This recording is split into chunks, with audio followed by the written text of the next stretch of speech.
A very warm evening to everyone. आज तारीख है 2 मई और हम स्टार्ट कर रहे हैं अपनी करंट अफेयर्स की डेली क्लास। पहली न्यूज़ है, कॉर्पोरेट सामाजिक उत्तरदायित्व में उत्कृष्ट योगदान के लिए डॉक्टर बीना मोदी को सम्मानित किया गया है। न्यूज़ आपको याद तभी रहेगी जब आपको कॉर्पोरेट सामाजिक उत्तरदायित्व समझ में आए। अगर ये नहीं आता है तो फिर आपको ये न्यूज़ समझ में नहीं आने वाली है।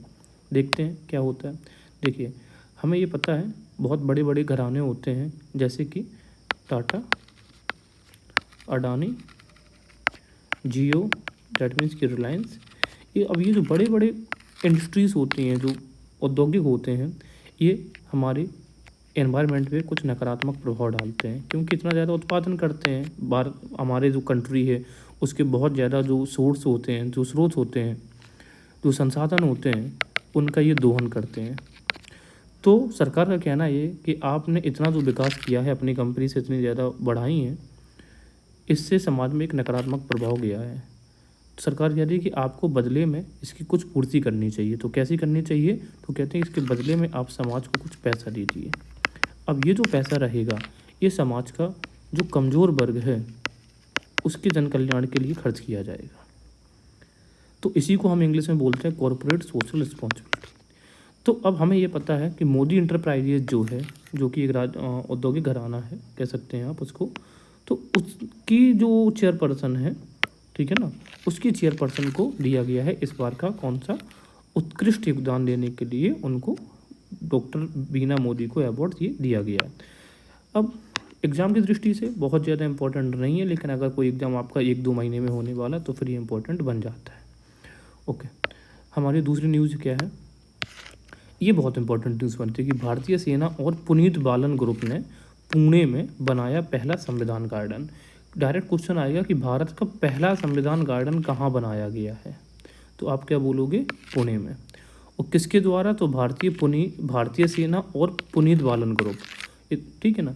अब आप ये देखो, संविधान को आप पूना के साथ कैसे याद करोगे? तो देखो, संविधान और पूना, तो कहने का मतलब है कि पूरा संविधान, पूरा, अब पूरा को ही याद रख सकते हैं आप, पूना संविधान याद नहीं हो पाता है आपको जब एग्ज़ाम्स के लिए तैयारी करते हैं। तो बस इतनी चीज़ें हम याद कर सकते हैं। आगे बढ़ते हैं। अगला न्यूज़ है हमारे सामने कि भारत अगले 5 वर्षों के लिए बांग्लादेश के प्रशासनिक अधिकारियों को प्रशिक्षित करेगा। देखिए, भारत के जो भी पड़ोसी देश हैं, जब भी कोई न्यूज़ आती है, कोई जो छोटी न्यूज़ हो या बड़ी न्यूज़ हो, आपके एक नज़र जानी चाहिए। क्योंकि मैं आपको एक एग्जाम्पल बता रहा हूँ। एक बार UPPCS ने इस प्रश्न को पूछा कि अभी हाल में ही भारत के किस पड़ोसी देश ने कुछ दिनों के लिए इंटरनेट पर बैन कर दिया। तो अब ये देखो, इतनी छोटी सी न्यूज़ है, इंटरनेट बैन, ये कोई दिमाग में नहीं रखेगा, लेकिन उसने क्वेश्चन पूछा तो उस हिसाब से ये भी तो पूछ सकता है कि भारत अभी किस पड़ोसी देश के प्रशासनिक अधिकारियों को प्रशिक्षित करेगा, को कितने वर्षों के लिए? 5 ईयर्स के लिए। तो आंसर होगा हमारा बांग्लादेश। बांग्लादेश के साथ अभी हमारे अच्छे संबंध हैं और वो 5 वर्ष कितने हैं? 2025 से 2030 तक कितने लोगों को? 1500 बांग्लादेशी अधिकारियों को प्रशिक्षित किया जाएगा। नेक्स्ट न्यूज़ क्या है हमारे सामने कि माहे में KV कामत को मिला मानद डॉक्टरेट की उपाधि। बहुत इंपॉर्टेंट न्यूज़ नहीं है। माहे का फुल फॉर्म है Manipal academy of higher education, और मानद का मतलब है कि एक्चुअल में उन्होंने PhD की नहीं है, बस उनको दे दी गई है, ठीक है ना, बिकॉज उन्होंने कुछ अदर एक्टिविटीज़ बहुत अच्छी करी हैं। एक विशेष दीक्षांत समारोह में national bank for financing infrastructure and development के अध्यक्ष और जियो फाइनेंशियल सर्विसेज लिमिटेड के अध्यक्ष KV कामत को मानद डॉक्टरेट की उपाधि दी गई है। एग्जाम के पॉइंट ऑफ व्यू से आप इसको स्टार नहीं करिए, इंपॉर्टेंट न्यूज़ नहीं है, बट डेली बेसिस पे है तो मैंने कवर कर दी। जनरली मैं न्यूज़ फिल्टर करके ही कवर करूँगा। मैं ऐसा नहीं करने वाला हूँ अपनी किसी भी क्लास में कि आपको बहुत ज़्यादा ऐसी न्यूज़ दे दूँ जो काम में आएगी नहीं आएगी, बस आपका टाइम वेस्ट करे या फिर मेरे वीडियो एक्सटेंड करो। जो काम की न्यूज़ होगी वो आएगा। हाँ, मैं आपको इतना कह सकता हूँ कि आप किसी भी एग्ज़ाम के लिए तैयारी कर रहे हो, कोई वनडे एग्ज़ाम है, तो करंट अफेयर्स की क्लास से आप ईजिली 70 to 80% तक का बहुत लिमिटेड पढ़ के आप इतना करंट अफेयर्स ईजिली कवर कर पाएंगे। अब ये 20% आप कवर कर भी सकते हैं, लेकिन उसके लिए आपको बहुत ज़्यादा चीज़ें पढ़नी पड़ेंगी। तो बेटर है कि कम पढ़ के आप ज़्यादा स्कोर कर सकें। अगर आपके पास टाइम है तो आप और भी पढ़ सकते हैं। अगली न्यूज़ हमारे सामने है, भारत 46वीं अंटार्कटिक संधि सलाहकार बैठक की मेजबानी करेगा। अब देखो, जब भी कोई अंतर्राष्ट्रीय लेवल की कोई भी आयोजन भारत में संपन्न होता है तो वो महत्वपूर्ण हो ही जाता है, क्या है, 46वीं अंटार्कटिक संधि जो सलाहकार बैठक होगी उसकी मेजबानी करेगा भारत, और वो किस शहर में, केरल के कोच्चि में। ठीक है। अब ATCM की 46 मीटिंग हो रही, तो ATCM का फुल फॉर्म क्या है, अंटार्कटिक ट्रीटी कंसल्टेशन मीटिंग। और पर्यावरण संरक्षण समिति, ठीक है, इसकी 26वीं बैठक की मेजबानी भारत करेगा, दोनों कहाँ पे, कोच्चि में। अब थोड़ा अंटार्कटिक का काम आ गया, तो अंटार्कटिका का थोड़ा मैप भी देख लेते हैं। अब अगर पृथ्वी इस तरीके से है तो हम कई बार ऐसा एक बनी हुई एक इमेज देखते हैं, तो यही अंटार्कटिका है। इसको अगर व्यू लिया जाए, दैट मीन्स हवा से, ऊपर से, आसमान से इसका अगर आप मैपिंग देखेंगे तो कुछ इस तरीके से होगा। एग्जाम में क्या याद रखना है, सबसे बड़ी चीज़ है कि रॉस सी कहाँ का है, अंटार्कटिक का है। इसके अलावा एमंडसेन सी, इसके अलावा वेडेल सी। ठीक है। अब देखो, अगर आप घड़ी की दिशा में घूमेंगे तो यहाँ पर इनको क्रम से याद रख सकते हैं आप, जैसे RAW, तो क्या हो गया, रॉ। अंटार्कटिका में रॉस सीज है, सी मीन्स समुद्र, रॉस सी है, एमंडसेन है, और फिर वेडल सी है। ओके। और उसी तरीके से यहाँ पर रॉस आइस शेल्फ है। आइस शेल्फ का मतलब होता है ग्लेशियर। टोटन, अब ये भी पूछा गया एक बार कि टोटन ग्लेशियर कैचमेंट एरिया किसका पार्ट है, तो आप क्या बोलोगे, अंटार्कटिका का पार्ट है। ठीक है। आगे बढ़ रहे हैं। अब अगला है हमारे पास न्यूज़ है रैम्पेज मिसाइल की। इंडियन एयरफोर्स ने और भारतीय नौसेना ने, दोनों ने ही रैम्पेज मिसाइल को अपने बेड़े में, जंगी बेड़े में शामिल किया है। इसकी खासियत क्या है रैम्पेज मिसाइल की, ये है कि लंबी दूरी की सुपरसोनिक मिसाइल है, और air to ground, to ground का मतलब आप ये देखो इमेज, देखो एयर से नीचे की ओर इसको भेजा जा रहा है, डेट मीन्स हवा से पृथ्वी, और डेट मीन्स भूमि पर ये मारक क्षमता वाली मिसाइल है। कई बार स्टेटमेंट में यही पूछता है कि ज़मीन से हवा में या फिर हवा से ज़मीन में, तो ये है आपकी हवा से ज़मीन यानी कि भूमि पर। इसके अलावा ये लंबी दूरी की है, ये भी याद रखना है, छोटी दूरी की नहीं है, लंबी दूरी। और लंबी दूरी कितनी, 250 किलोमीटर तक। इसके अलावा ये, इसको दूसरे नाम से भारतीय वायुसेना में जाना जाता है, हाई स्पीड लो ड्रैग मार्क। अच्छा, अब इसने सक्सेस कहाँ कहाँ पे दिखाई है, तो सक्सेस दिखाने के लिए हमें पता होना चाहिए कि इजराइल की वायुसेना ने ईरान के विरुद्ध इस मिसाइल का पहले प्रयोग कर रखा है। इसके बाद ही इंडिया की जो इंडियन एयरफोर्स है और जो इंडियन नेवी, उन्होंने डिसाइड किया है इस मिसाइल को अपने बेड़े में शामिल करने के लिए। दूसरा देखते हैं कि किस प्रकार के जहाज में को लेस किया जाएगा इसमें, Su-30 MKI MiG-21 जैसे में। ठीक है। ओके। अब आगे बढ़ते हैं। तो जो आपको ये कलर्ड में दिख रही हैं चीज़ें, ये हमेशा याद रखना है। और मिसाइल का नाम है हमारे पास रैम्पेज। अगला हमारे पास न्यूज़ है, एक डिजीज़ है, साइंस से रिलेटेड है। भारत में तेज़ी से बढ़ रहे हैं कंठमाला यानी कि मम्प्स वायरस। मम्प्स का मतलब होता है, आप ये इमेज देख के इसकी बीमारी समझ गए होंगे, कहीं कहीं इसको गलसुआ भी बोला जाता है। अब ये क्यों बोला जाता है, कंठमाला जनरली मम्प्स वायरस दिख रहा है कि वायरस, तो ये वायरस से होने वाली डिसीज़ होती है। इसमें क्या होता है, जो पैरामाइक्सो वायरस परिवार से संबंधित है। वायरस का नाम कौन सा है, किस फैमिली का वायरस होता है, पैरामाइक्सो वायरस। यह वायरस लार ग्रंथियों को निशाना बनाता है, जिससे कान और जबड़े के बीच स्थित पैराटॉइड ग्रंथि, अब देखो यही है आपकी पैराटॉइड ग्रंथि, ये देखो ये पैराटॉइड ग्रंथि, इसी में सूजन आने की वजह से ये मम्प्स वायरस हो जाता है। आगे देखते हैं, प्रभावित बच्चे को एक विशिष्ट चिपमंक गाल का रूप देती है।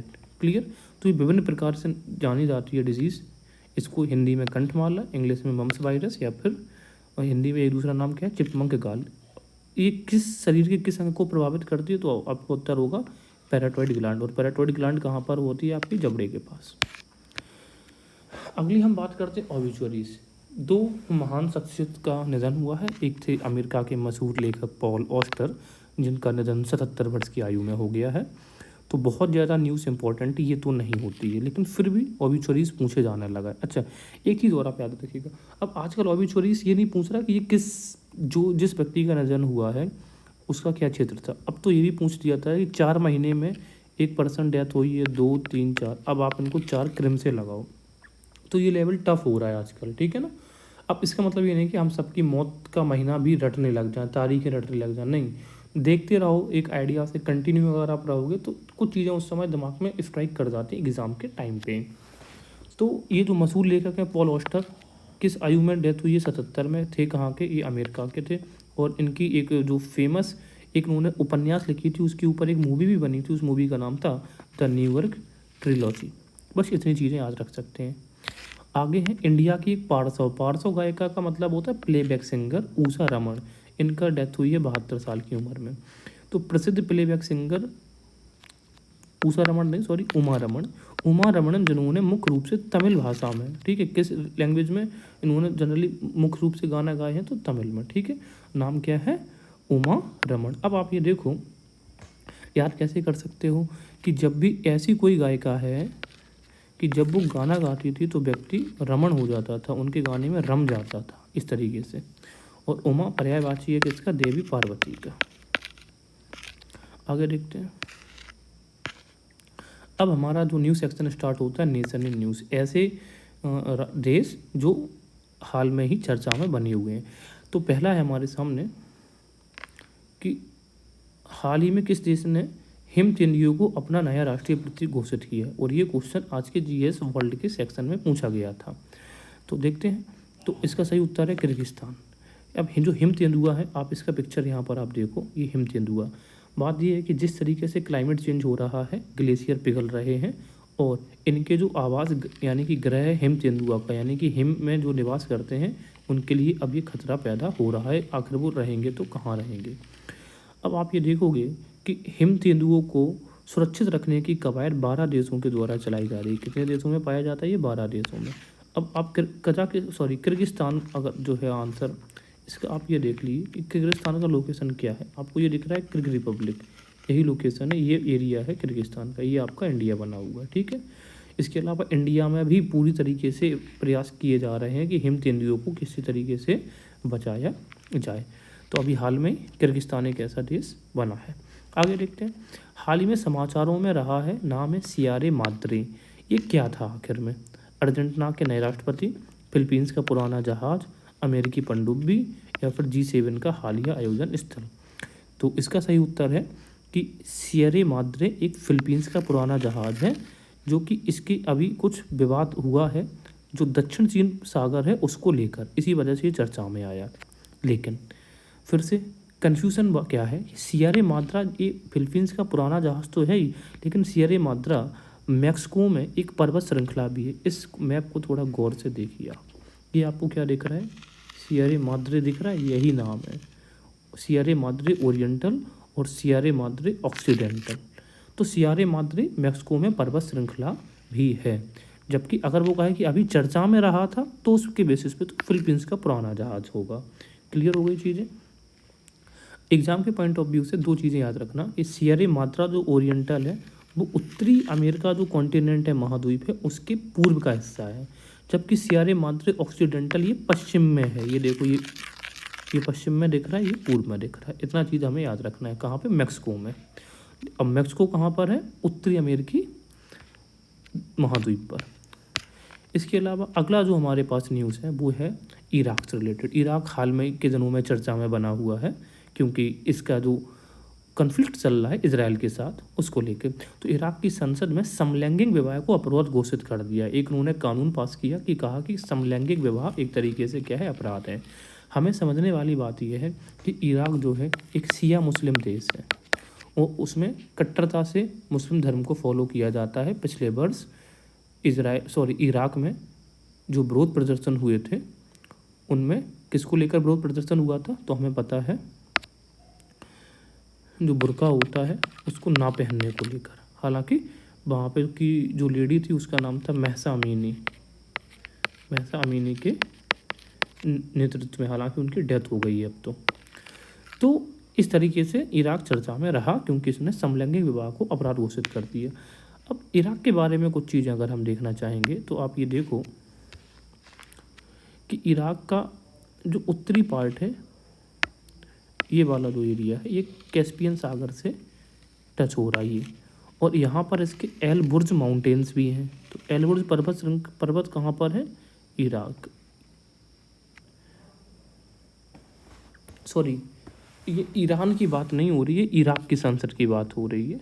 और मैंने आपको ईरान के बारे में इस वजह से बता रहा हूँ क्योंकि यहाँ पर कंटिन्यू इजराइल के साथ में चीज़ें चल रही हैं। हाँ, तो ईरान के उत्तर में एल्बर्ट माउंटेन्स आपको दिख रहे हैं, और इसके दक्षिण में जैग्रोस माउंटेन्स आपको दिख रहे हैं। तो ये 2 चीज़ें आपको हमेशा याद रखनी है ईरान के बारे में। इसके अलावा कुछ इंपॉर्टेंट अगर सिटीज़ आप ईरान की देखो तो राजधानी इसके उत्तर में है, ईरान के उत्तर के हिस्सा है इसका राजधानी। क्लियर हो गई। इसके अलावा इसकी जो सीमाएं हैं ईरान की, आप ये देखो, ये तुर्कमेनिस्तान से लग रही है, ये कैस्पियन सागर से दिख रही है, ये इराक जो जहाँ पर समलैंगिक कानून को अपराध घोषित किया गया है, कुवैत। लेकिन ईरान की सीमा कुवैत से नहीं लगती है, ये याद रखो अगले आने वाले एग्जाम्स के लिए। मैं फिर से रिपीट कर रहा हूँ, ईरान की जो सीमा है वो कुवैत से नहीं टच होती है। आप ये देखियो, ये कुवैत है, इससे टच नहीं होती है। क्लियर। हाँ, ईरान में एक फेमस डिज़र्ट है मरुस्थल, उसका नाम है दश्ते ज़ुट, और एक है दश्ते काबिर। इसके अलावा एक और माउंटेन दमावंद, ये भी कहाँ पर है, आपका ईरान में है। याद रखिएगा ये चीज़ें। तो हमने 2 चीज़ें डिस्कस करी हैं, एक तो इराक की संसद में समलैंगिक विवाह को अपराध घोषित किया गया, और दूसरा ईरान का मैप देखा, क्योंकि ईरान अभी चर्चा में बना हुआ है। अब हम बात करते हैं कि पर्सनालिटीज़ इन न्यूज़, ऐसी शख्सियत जो चर्चा में रही हैं, हम उनको कवर किया करेंगे ऑन डेली बेसिस। एक बड़ी खबर ये आई है कि एक 60 वर्षीय लॉयर हैं, उनका नाम है अलेजेंड्रा मारिसा रॉड्रिगेज। इन्होंने 60 वर्ष की उम्र में इतिहास रच दिया है। ऐसा क्या कारनामा किया कि ये Buenos Aires, that means Buenos Aires Argentina में ये मिस यूनिवर्स बन गई हैं। ताज अपने सिर पर सजाया, 60 वर्ष की लेडी। तो पहली बात ये है कि ब्यूनस एयर्स किसकी कैपिटल है, तो पता होना चाहिए हमें अर्जेंटीना की, इतनी काफ़ी जानकारी है। दूसरी चीज़ ये है, व्यक्तिगत जीवन में हम इनसे क्या सीख ले सकते हैं। हम सीख ये ले सकते हैं कि हमें कोई भी बड़ा काम करने के लिए, जो हम कहते हैं ना कि शुरुआत लेट हो गई है, तो स्टार्टिंग या बिगनिंग कभी लेट नहीं होती। आप जब भी स्टार्टिंग करेंगे बस अपने कॉन्फिडेंस के साथ स्टार्ट करिए, आप जो भी कर रहे हैं करते रहें। दूसरा पर्सनालिटी जो चर्चा में है वो आपको दिख रहा है, इंडियन आर्मी की एक लेडी, कैब, नाम है जोया मिर्ज़ा। इन्होंने भी इतिहास रचा है। ये इंडियन नेवी की लेफ्टिनेंट डॉक्टर हुई हैं इंडियन आर्मी में, तो नाम याद रखिएगा, जोया मिर्ज़ा, इंडियन आर्मी में लेफ्टिनेंट डॉक्टर। इस तरीके की जो महिलाएं कुछ अचीवमेंट हासिल करती हैं एग्ज़ाम में, इनको बहुत ज़्यादा टारगेट किया जाता है। इसके बाद एक और पर्सनालिटी, हैंडसम हंक हमारे दिख रहे हैं, और हीरो युवराज सिंह। युवराज सिंह को आईसीसी का जो मेंस T20 वर्ल्ड कप 2024 होने वाला है उसका एम्बेसडर नियुक्त किया गया है। इसके अलावा एम्बेसडर और किसे नियुक्त किया गया है, उसेन बोल्ट को, वेस्ट इंडीज़ की तरफ से, उसेन बोल्ट को। ठीक है, तो उसेन बोल्ट का नाम भी याद रखना है आपको। उसेन बोल्ट का नाम मैं यहाँ पे लिखे दे रहा हूँ, उसेन बोल्ट। जो हिंदी वाले हैं वो देख लो, उसेन बोल्ट, इनको भी एम्बेसडर नियुक्त किया गया है, और साथ में युवराज सिंह को भी। और ये इसका जो आयोजन है, ये जो मेंस T20 वर्ल्ड कप है, इसका आयोजन कहाँ पे हो रहा है, अमेरिका में। तो अमेरिका अब क्रिकेट को भी प्रमोट कर रहा है स्लोली एंड ग्रेजुअली। तो अगला हमारे पास है वन लाइनर्स नोट, इन पे हमें क्विक नज़र डालते हैं।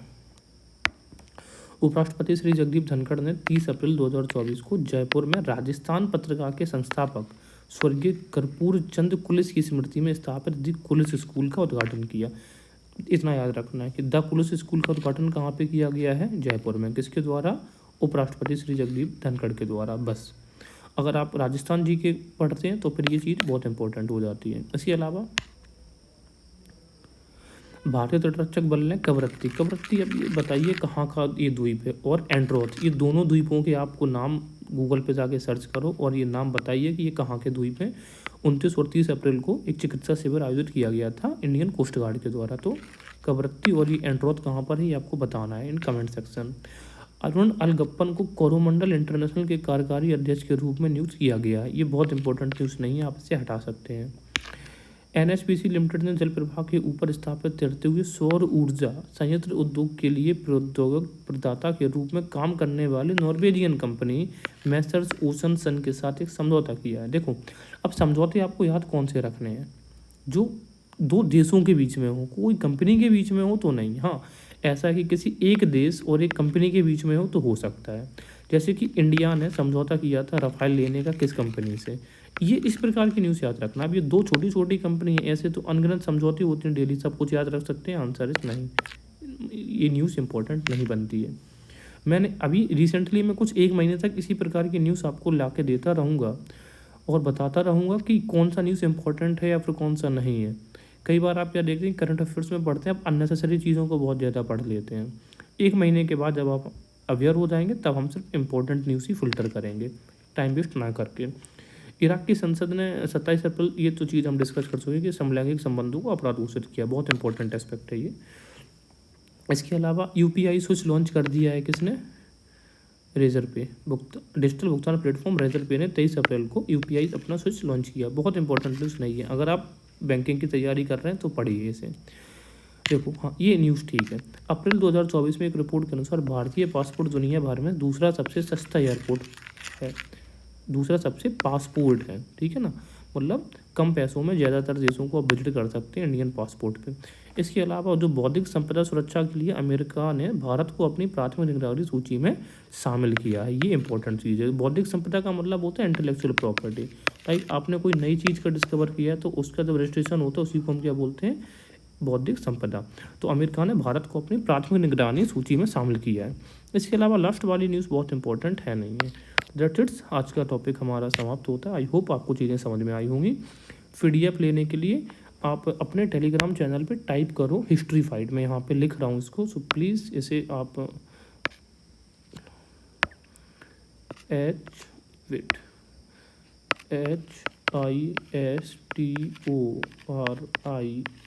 HISTORIFIED हिस्ट्री फाइट आप जैसे टाइप करोगे अपने टेलीग्राम चैनल पे तो हिस्ट्री फाइट आपको वहाँ पे दोनों डेज़ की 1 और 2 मई का PDF अवेलेबल हो जाएगा।